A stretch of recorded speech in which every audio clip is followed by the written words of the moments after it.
त्या ठिकाणी उपस्थित आहात। खरं तर ही अत्यंत महत्वाची निवडणूक तुमच्या आमच्या समोर त्या ठिकाणी राज्यामध्ये त्या ठिकाणी युतीचं सरकार आहे आणि केंद्रामध्ये गेली 10-11 वर्ष मोदी शहांचं सरकार त्या ठिकाणी 11 वर्षाच्या काळामध्ये त्यांनी जे जे उद्योग केले ते जनतेच्या हिताचे केले का जनतेच्या विरुद्ध केले याचा निकाल लोकसभेला महाराष्ट्राचा नव्हे तर देशातल्या जनतेने त्या ठिकाणी दिला। ज्या काळात सत्ता होती त्या सत्तेचा उपयोग सर्वसामान्य माणसासाठी करण्याऐवजी चांगले निर्णय त्या ठिकाणी शेतकऱ्याच्या हिताचे घेण्यासाठी होता, त्या काळात त्यांनी फक्त अदानी अंबानींना सांभाळण्यासाठीचे निर्णय त्या ठिकाणी घेतले। म्हणजे जे शासन केंद्रातलं होतं ते केंद्रातलं शासन हे उद्योगपतीचं, व्यापाऱ्यांचं, कारखानदारांचं शासन आणि त्यांच्यासाठीची सत्ता राबवण्याचं काम या जोडगोळीने आतापर्यंत त्या ठिकाणी केलं। खऱ्या अर्थानं भारत हा कृषी प्रधान देश आहे, जगामध्ये कृषी प्रधान देश म्हणून आपल्या देशाचं नाव लौकिक आहे आणि मग देशामध्ये जो शेतकरी शेती करतो त्याच्यासाठी काही योजना त्या ठिकाणी निश्चितपणानं आल्या पाहिजेत, परंतु याच योजना बंद करून उद्योगपतींच्या पुढे पायघडे टाकण्याचं काम त्या मोदी शहांनी त्या ठिकाणी केलं आणि त्याचा परिणाम त्याचं तेवढंच काम केलं नाही तर त्याच्यामधून विरोधी पक्ष त्या ठिकाणी नेस्तनाबूत झाला पाहिजे, विरोधी पक्षाचा माणूस आपल्या समोर दिसलाच नाही पाहिजे अशी भूमिका घेऊन 400 पारचा नारा लावला की 400च्या पुढे आम्ही आणणार, घटना बदलणार, आम्हाला पाहिजे तसे निर्णय घेणार, या देशात पुन्हा आम्ही हुकुमशाही आणणार, आम्ही दोघं म्हणून त्याच पद्धतीने देश चालणार, ही भूमिका त्या ठिकाणी त्यांनी घेतली होती। लोकसभेच्या निवडणुका झाल्या, लोकांच्या समोर ईडी, सीबीआय सगळं माहिती आहे सगळ्यांना, अशा पद्धतीने लोकांना त्या ठिकाणी टार्गेट करून विरोधी पक्ष संपवण्याचं काम त्यांनी त्या ठिकाणी केलं। चांगली माणसं केजरीवालच्या सारखी दिल्लीमध्ये चांगल्या पद्धतीचं काम त्या ठिकाणी आरोग्यासाठी, शिक्षणासाठी करत होते, यांना सुद्धा आत टाकण्याचं पाप या दोघा जोडगोळीने त्या ठिकाणी केलं। मग तुमच्या आमच्या राज्यात सुद्धा प्रत्येकाला तीच भूमिका घेऊन अनेक चांगल्या नेत्यांना हात त्या ठिकाणी ठेवण्याचा प्रयत्न केला। या राज्याचा गृहमंत्री सुद्धा कुठं म्हणलं असेल कोणीतरी, आपण बी सहज टीका करतो ना कोणावर, यांनी पैसे खाल्ले त्यांनी पैसे खाते, परंतु तशा पद्धतीने टीकेच्या स्वरूपात कोणी बोलला असेल तर लगेच त्यांची रवानगी मात्र त्या ठिकाणी तुरुंगात केली आणि या सगळ्याचा परिपाक म्हणून लोकसभेच्या निवडणुकीला या ठिकाणी मोदी शहांची देशात त्या ठिकाणी सत्ता आलेली नाही। तुम्हाला सर्वांना कल्पना आहे सत्ता कशी आली, आपल्यातील 2 माणसं त्या ठिकाणी त्यांनी जोडीला घेतली आणि त्या माध्यमातून सत्ता त्यांना स्थापन करता आली।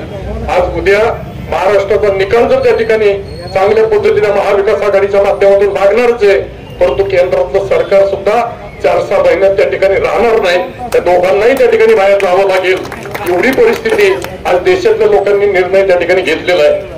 आणि म्हणून या ठिकाणी राज्यात सुद्धा हे 1 फूल 2 हप्ते सरकार चाललंय, 1 फूल 2 हप्ते तिथे काम करतायत, काय चांगले निर्णय घेतले होते त्यांनी, तिथं पक्ष फोडायचं काम या अनाजी पंतांनी त्या ठिकाणी केलं। जो अनाजी पंतांनी जसा छत्रपतींना त्रास दिला हीच भूमिका या राज्यात त्या ठिकाणी केली। पवार साहेबांचा पक्ष फोडला, पवार साहेबांचं चिन्ह नेलं, पवार साहेबांना त्या ठिकाणी ज्यांनी पक्ष स्थापन केलाय त्यालाच निवडणुकांनी 6 वेळाने घराच्या बाहेर काढलं, तुमचा पक्ष नाही म्हणले, तुमच्या पुतण्याचा पक्ष आहे। अरे ज्या महाराष्ट्राची अस्मिता टिकवण्याचं काम, मराठी माणसाची अस्मिता टिकवण्याचं काम बाळासाहेब ठाकरेंनी मुंबईमध्ये केलं, आपली अस्मिता जपली, त्या बाळासाहेब ठाकरेंनी निर्माण केलेला त्याचा शिवसेना पक्ष हा पक्ष सुद्धा स्वतः जाताना त्याच्या अगोदरच त्यांनी त्यांच्या मुलाच्या ताब्यात त्या ठिकाणी दिला आणि सांगितलं की माझा मुलाच्या ताब्यात पक्ष देतोय। म्हणजे वारस मुलगा असताना सुद्धा घरात गडगडी म्हणून काम करणाऱ्या माणसाला जर निवडणूक आयोग त्या ठिकाणी पक्षाची सूत्र देत असेल की तू मालक नाही हा मालक आहे, आणि मग ही मालक ही गडगडी असणारी माणसं बाहेर जाऊन त्या ठिकाणी सत्ता स्थापन करतात, ही जी सत्ता त्या ठिकाणी आज आलेली ही सत्ता सगळी नीतीभ्रष्ट सत्ता आज त्या ठिकाणी राज्यामध्ये आलेली आहे। कुठल्या परिस्थितीत दादा त्या ठिकाणी गेले, तो दादा काय प्रेमाने गेले होय? अहो त्यांना 3 दिवस अगोदर भोपाळमध्ये मोदींनी सांगितलं हे उपमुख्यमंत्री व्हायच्या अगोदर की ही राष्ट्रवादी काँग्रेस भ्रष्ट पार्टी आहे, 70,000 कोटी रुपयाचा सिंचनाचा घोटाळा यांनी केलेला आहे, आणि मग आता त्यांच्याकडे गेले, लगेच त्या ठिकाणी उपमुख्यमंत्री झाले, मोदी शहाच्या साबणाने धुवून काढलं की झाले स्वच्छ, आता नाही टीका। म्हणून अशा पद्धतीचा हा साबण आहे ना तो सगळ्यांना त्या ठिकाणी धुवून काढायचं काम करतोय, त्यांच्याकडे गेला की तो स्वच्छ, बाहेर असला की तो भ्रष्टाचारी, लगेच त्याच्यावर सीडी सीबीआय लावायची आणि म्हणून अशा पद्धतीचं दुष्ट राजकारण करण्याचं काम या सरकारने त्या ठिकाणी केलेलं आहे. केंद्रातली सत्ता शेतकऱ्यासाठी वापरायला पाहिजे होती. तुम्ही आम्ही सर्व सुजाण आहोत, जाणकार आहोत, तुम्हाला सर्वांना कल्पना आहे. 2 महिने 2 वर्ष पंजाब हरियाणाचा शेतकरी दिल्लीच्या सीमेवर फक्त एमआरपी वाढवून द्या, आम्हाला शेतमालाचे बाजारभाव बांधून द्या, याच्यासाठी सीमेवर आंदोलन करत होता. त्यांच्या पुढे काठी टाकण्याचं काम, बॅरिकेड टाकण्याचं काम, खेळ ठोकण्याचं काम, अश्रू दूर करण्याचं काम त्या ठिकाणी केलं. 2 वर्षात 700 शेतकरी मेले, 700. याची पर्वा केंद्र सरकारला त्या ठिकाणी नाही, मोदींना त्या ठिकाणी नाही. मोदी त्या ठिकाणी गेले सुद्धा नाहीत, शहा गेले नाहीत. आणि कृषी मंत्री कोण आहे शरद पवारांच्या नंतर मला बी सांगता येणार, तुम्हाला माहिती आहे कारण मला माहित नाही कोण आहे, माहितीच नाही. अरे जो देश कृषी प्रधान आहे त्या राज्याला, त्या देशाला कृषी मंत्री आहे का नाही अशी अवस्था आज त्या ठिकाणी करून घेतली. पवार साहेब कृषी मंत्री होते, शेतकऱ्याच्या हिताचे चांगले निर्णय त्या ठिकाणी घेतले.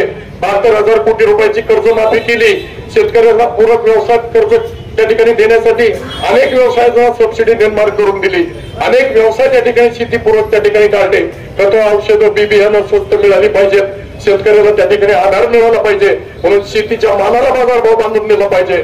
आणि 14 साली जर त्या ठिकाणी सोयाबीनला 6 ते 7 हजार रुपये बाजार होता, तोच बाजारात किती वर्षांनी, 10 वर्षांनी तोच बाजार, खर्च मात्र वाढलाय. मग खर्चाच्या आधारावर शेतकऱ्याला जगवायचं असेल तर त्याला खर्चाच्या आधारावर किंमत त्या ठिकाणी दिली पाहिजे. आणि मग शेतकरी आज त्या ठिकाणी सुखी नाही, तो त्या ठिकाणी बर्बाद झालाय. त्या ठिकाणी तरुणांची काय अवस्था आहे, बेरोजगार तरुण झाले. इथले सगळे उद्योग त्या तिकडून गुजरातला नेऊन दिले. गुजरातला, इथं महाराष्ट्रात उद्योग नको, जाऊ दे गुजरातला. अरे जे चाललंय हिऱ्याचा व्यापार गुजरातला, होती गुजरातला, काय काय गेलंय गुजरातला तुम्हाला सगळ्यांना कल्पना आहे. आणि म्हणून त्या पद्धतीने सगळे उद्योग तिकडे गेलेत. इथल्या तरुणांना नोकऱ्या नाही, इथला बेरोजगार तरुण त्या ठिकाणी राहिलेला आहे. या राज्यात अनेक नोकऱ्या शासकीय त्या ठिकाणी आहेत, तुम्हाला सर्वांना कल्पना नाही. आम्ही प्राथमिक शाळेत जिल्हा परिषदेत मी काम करत होतो. आज प्राथमिक शाळा आहे ज्या ठिकाणी 6 शिक्षकांची गरज आहे, तिथे एकच शिक्षक काम करतोय. ज्या ठिकाणी आरोग्य सेविका पाहिजे, पुरंदर सारख्या ठिकाणी 100 जागा त्या ठिकाणी रिक्त आहेत. शिक्षकाच्या 200 जागा रिक्त आहेत. सरकारीमध्ये नोकऱ्या नाहीत असं नाही, पण त्या भरायच्याच नाहीत, कारण त्यांना पगार द्यायला आणायचं कुठून. त्यांची योजना आहे लोकांना त्या ठिकाणी दाखवायचं गाजर, आणि म्हणून काय लाडकी बहीण योजना आणायची. अरे आपल्या खिशात जर 100 असतील तर तुम्ही करा ना खर्च, तर 100 रुपये नाही तर 10,000 रुपयाचा खर्च डोळ्यासमोर त्या ठिकाणी ठेवताय. कुठल्या तरी लोकप्रिय घोषणा डोळ्याच्या समोर ठेवून त्या ठिकाणी महिलांना त्या ठिकाणी आदेश दाखवून त्यांची मतं कशी घेता येतील. आता लाडकी बहीण त्यावेळेला त्यांना नाही दिसली हो. ज्या वेळेला या सुप्रियाताईंच्या विरोधात त्या ठिकाणी माणसं उभी करते, जेव्हा बहीणच होती ना आपली लाडकी, त्यावेळेला लाडकी बहीण दिसली नाही. पण जेव्हा लोकांनी दणका दिला की लोकसभेला, त्यावेळेला यांना लाडकी बहीण सुचली. आता मत कशी काढायची असा विचार यांच्या डोळ्यासमोर त्या ठिकाणी आलेला आहे. आणि म्हणून कुठल्या तरी योजना काढून खिशात पैसे नसताना सुद्धा त्या ठिकाणी राज्यावर भरमसाठ कर्ज, 10 लाख कोटी रुपयाचं कर्ज आजपर्यंत राज्यावर त्या ठिकाणी झालंय. जे ठाकरे मुख्यमंत्री होते त्यावेळेला 6 लाख कोटी रुपयाचं होतं, ते आता 10 लाख कोटीवर त्या ठिकाणी नेऊन ठेवलंय. उद्याच्या तुमच्या येणाऱ्या महाविकास आघाडीला कर्ज फेडबा नको होईल. पहिलं वर्ष 2 वर्ष महाराष्ट्र सुजलाम सुफलाम आहे, महाराष्ट्र हा सक्षम आहे, महाराष्ट्र देश चालवतो. तुम्हाला सर्वांना कल्पना असेल सर्वात जास्त टॅक्स हा महाराष्ट्राचा केंद्राला जातो. म्हणून केंद्र सरकार पूर्वेकडच्या राज्यांना पैसे देतं, तिथं उत्पन्न नाही, हे पैसे आपले तिकडे जात आहेत. आणि म्हणून आपल्या राज्यातून आपलं राज्य सक्षम करण्याची जबाबदारी इथले जर कार्यकर्ते किंवा नेते सक्षम असले तर दिल्लीचा पैसा येऊ पण न येऊ आपणच दिल्लीला देतोय, आपलेच पैसे आपल्याला परत त्या ठिकाणी देत असतात. आणि म्हणून इथं सक्षम राज्य महाविकास आघाडीच्या माध्यमातून निर्माण करण्याची गरज आहे. आणि ती गरज ओळखून आदरणीय शरदचंद्रजी पवार साहेब असतील, राहुलजी गांधी असतील, त्या ठिकाणी उद्धव बाळासाहेब ठाकरे असतील, त्या सर्वांनी महाविकास आघाडीच्या माध्यमातून लोकसभेच्या निवडणुका लढल्या. 31 सीट या तालुक्यात खासदार, या जिल्ह्यात राज्यात खासदारकीची आणली. ही काही सोपी गोष्ट त्यावेळेला नव्हती, परंतु हे घडलं हे तुमच्या सर्वांच्या मुळे घडलं, मतदारांच्या मुळे घडलं. हा मतदानाचा एक महत्वाचा अधिकार डॉक्टर बाबासाहेब आंबेडकरांनी तुम्हाला आम्हाला त्या ठिकाणी दिला. आणि त्या अधिकाराचा वापर करण्याची खरी वेळ, खरी संधी तुम्ही आम्ही त्या ठिकाणी दाखवून दिली. तीच संधी उद्याच्या काळामध्ये तुम्हाला आली. आणि आपल्या या विधानसभा मतदारसंघामध्ये आपले सर्वांचे लोकप्रिय उमेदवार संजयजी जगताप आपले उमेदवार आहेत. त्यांच्याबाबत मी नव्याने जेजुरीमध्ये सांगण्याची गरज नाही. जेजुरीतल्या प्रत्येक लहान मोठ्या कार्यकर्त्यांना मान सन्मानाने वागवण्याचं काम आतापर्यंत संजय जगताप करतात. अरे दुसरा माणूस आला तर बघत सुद्धा नाही आपल्याकडं. लहान माणूस असू द्या, मोठा माणूस असू द्या, कोणी महिला येऊ द्या, त्यांच्या पुढे झुकून वाकून त्यांच्या त्या ठिकाणी नतमस्तक होत आहेत, त्यांची मान सन्मान त्या ठिकाणी ठेवतायत. ही समोरची माणसं आहेत का हो तशी? आहेत का सांगा, मला सांगा एखादी गोष्ट द्यायची हे ताच खाली तुडवतील असली माणसं आहेत त्या ठिकाणी. आणि म्हणून कोरोनाच्या काळात तुम्ही अनुभव घेतलाय, तालुक्यातल्या जनतेला त्या ठिकाणी न्याय द्यायचं काम संजय जगताप यांनी त्या ठिकाणी केलेलं आहे. विकासाच्या सगळ्या संकल्पना राबवत असताना जेजुरीकरांना तर विशेष आनंद पाहिजे. त्या मल्हार नाट्यगृहासारखं एक मोठं नाट्यगृह त्या ठिकाणी उभं केलं. देवाचा विकास आराखडा त्या ठिकाणी मंजूर करून त्या कामाला सुरुवात केली. त्या ठिकाणी अहिल्या उद्यान त्या ठिकाणी होते, बाजार या ठिकाणी होते. अशा अनेक उपक्रम या ठिकाणी राबवण्यामध्ये कोट्यावधी रुपयाचा निधी आज या जेजुरीचं जे आपलं तुमचं सर्वांचं कुलदैवत आहे, या ठिकाणी लाखो भाविक आज या ठिकाणी रोज येत असतात आणि त्यांच्या सेवा सुविधासाठी नगरपालिका पूर्ण करू शकत नाही. आणि म्हणून शासनाचा निधी जास्तीत जास्त देण्याचं काम संजय जगताप यांनी त्या ठिकाणी केलेलं आहे. माझी जेजुरीकरांना विनंती आहे, आपला उमेदवार सक्षम आहे, सज्जन आहे, चांगल्या पद्धतीने काम करणार आहे. कुणी म्हणत होते पूर्वी माणसं सासवडला जायचं तुला भीती पाहिजे, हे जगताप बरं का. काही कुठलं यांनी दाखवलं का 5 वर्षात? तुम्हाला वाटलं का कुठं कोणाला दम दिलाय, काही कोणाला वाकडं बोलल्यात, कोणाला पोलीस स्टेशनला नेलंय? काही नाही, फक्त बदनाम करण्याचं काम पुढच्या पार्टीकडून त्या ठिकाणी चाललंय. आज मी ह्याच्यात पाहतोय त्या मोबाईल मध्ये खोट्या नाटे आरोप त्या ठिकाणी करायचे, चुकीचे आरोप त्या ठिकाणी करायचे, त्यांना काय करता आलं नाही. आणि म्हणून चुकीचे आरोप करून कोणाला तरी बदनाम करण्याचं काम समोरच्या पार्टीकडून त्या ठिकाणी झालंय. तेव्हा त्यांना आता आपल्याला धडा शिकवायचा आहे. अरे आमच्या उमेदवाराचं नाव पहिल्याच्या यादीत आलं, तुम्हाला आज 3 वाजेपर्यंत नाहीच त्या ठिकाणी उमेदवारी नक्की कोणाची येते सांगता आलं. त्याच्यात बी आता झालंय 10 एकीकडं आणि हे एकीकडं. म्हणजे याच्यामध्ये आमची महाविकास आघाडी भक्कम आहे, तुमची युती भक्कम नाही. तुमच्या त्या ठिकाणी फुटाफूट झालेली आहे. अरे 3 जणांनी शिवसेनेच्या लोकांचं मी कौतुक करतो. 3 प्रमुख लोकांनी त्या ठिकाणी फॉर्म भरले होते. अभिजित असेल, त्या ठिकाणी धाकशी मोडक असेल, खाली शंकर नाना असेल, त्यांच्या पक्षाच्या नेत्यांनी आदेश दिल्यानंतर ही सगळी मंडळी आमदार साहेबांना दुपारी आम्ही बरोबर होतो, त्यांना बोलून घेतलं. त्यांच्या मार्गदर्शनाखाली शिवसेनेच्या भरलेले फॉर्म त्यांनी त्या ठिकाणी काढून घेऊन महाविकास आघाडीच्या पाठीमागं खंबीरपणाने उभं राहून आघाडी धर्म पाळण्याचा निर्णय त्या ठिकाणी घेतलेला आहे.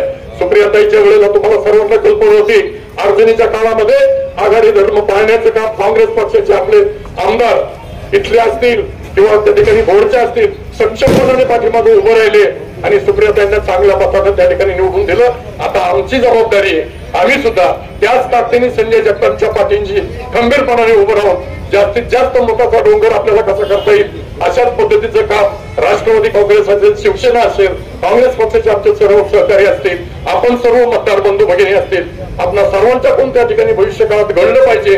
आणि म्हणून त्याच्यासाठी कोपरा सभेच्या माध्यमातून तुम्हाला सर्वांना त्या ठिकाणी विनंती करतो, घराघरात पोहोचलं पाहिजे, प्रत्येक मतदारापर्यंत पोहोचलं पाहिजे. ही जबाबदारी फक्त जेजुरीतली नाही, जेजुरीच्या आजूबाजूला जो वंचित भाग त्या ठिकाणी आहे मग तो त्या भागामध्ये सुद्धा जाण्याची जबाबदारी नाना तुमची सर्वांची त्या ठिकाणी. याही लोकांना त्या ठिकाणी विश्वासात घेतलं पाहिजे, त्यांच्यापर्यंत पोहोचून आपली भूमिका स्पष्टपणाने सांगितली पाहिजे. आज सुप्रियाताई खंबीरपणाने आपल्या खासदार आपल्या उमेदवाराच्या पाठीशी त्या ठिकाणी सांगितलं मग अशी दादाने की ते सांगतायत माझा धाकटा भाऊ आहे आणि म्हणून तो भाऊ जरी नसला तरी हा भाऊ तुमच्यासाठी कायम त्या ठिकाणी पुढच्या काळात सुद्धा त्या ठिकाणी निश्चितपणाने तुमच्या बरोबर राहील. आणि त्या माध्यमातून या बहिणींनी सुद्धा भक्कम ताकद देण्याचा निर्णय त्या ठिकाणी घेतलाय. पवार साहेबांच्या सारखं एक उत्तुंग ज्येष्ठ नेतृत्व की 84 वय असून सुद्धा रात्रंदिवस पायाला बेंगरी बांधून महाविकास आघाडीची संघटना एकजूट राहावी, एकत्र काम करावं आणि महाविकास आघाडीची सत्ता या राज्यामध्ये यावी. म्हणून हा वयस्कर असणारा तरुण सुद्धा रात्रंदिवस तुमच्या अंशासाठी घडतोय. आपणही थोडंसं कष्ट घ्या, माझी विनंती आहे. जेजुरीत लवकर लोक उठत नाहीत तेव्हा त्यांना माझी सगळी विनंती आहे की आता थोडस लवकर उठा. परवाची सभा आपली थोडीशी कमी झाली, त्याचा कमीपणा तुम्हाला नाही पण आम्हाला आमदाराला येतो कुठंतरी. तेव्हा थोडस आता काळजी घ्या, 14 दिवस आमच्यासाठी द्या आणि पुढची 5 वर्ष तुम्ही वाटतं तिथं त्यांचा हात धरा, तिथून काम करून घ्या. 5 वर्ष तुमच्यासाठी सेवा करणारा आमदार, तुमचा नोकर म्हणून काम करणारा आमदार, मालक म्हणून नाही की जी पुढची जाणार आहे ते तुमची मालक होणार आहेत पुढे जाऊन. त्यांना तुम्हाला काम सुद्धा सांगता येणार नाही, त्यांना तुम्ही कुठेही हाताला धरा, तुमचं काम सांगा, काम करून घ्या.